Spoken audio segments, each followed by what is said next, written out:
After a bruising week of criticism, America wondered whether a new look Donald Trump might emerge. Less maverick, more moderate. In Wilmington, North Carolina today, little sign of that. On stage at a rally in front of thousands, a suggestion, open to interpretation, that Hillary Clinton might be stopped by America's gun lobby. Hillary wants to essentially abolish the Second Amendment. Nothing you can do, folks.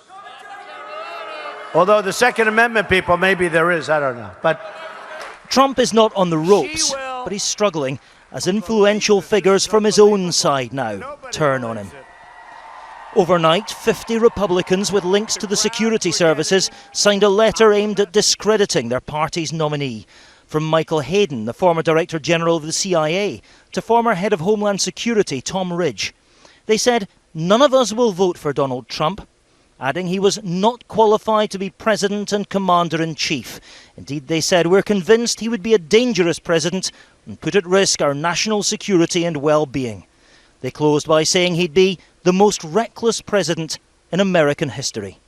I see a person who is self-centered, who puts little weight on facts or on anybody's opinion other than his own, who is overly self-confident, arrogant, and gets angry too quickly. He's also facing a challenge from this man. Why are you doing this? Why are you doing this? Running for president because I think Americans ought to be able to vote for somebody that they're excited about. Evan McMullen, a former CIA officer turned Republican aide, says he will run against Trump. Donald seeks to divide us. He seeks to pit us against each other, one race and religion against the other. This is the work of our adversaries. This is the work of Vladimir Putin. And as I say, it is the work of Donald Trump. The polls pushed Donald Trump into a narrow lead after last month's Republican convention, but that now seems like a long time ago.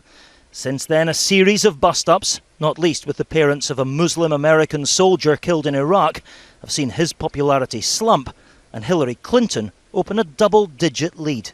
Much as he'd hate to admit it, these blows are hurting Donald Trump, but there's a delicate balance to be struck here. He has to convince voters he's not the hothead his opponents are suggesting, but at the same time, these people, his core support, love him precisely because of that maverick, politically incorrect persona. So he can't afford to tone it down too far. We Americans, we like it when people speak their mind. And to tone things down, that political correct crap, it needs to stop. I think he needs to be himself, show the American people what they're getting. These are important days for the Trump campaign. The rhetoric that's propelled his astonishing rise may now be proving toxic. If he's to refine it, he'll need to employ diplomacy and restraint. And for this political bulldozer, that may prove the biggest challenge of all.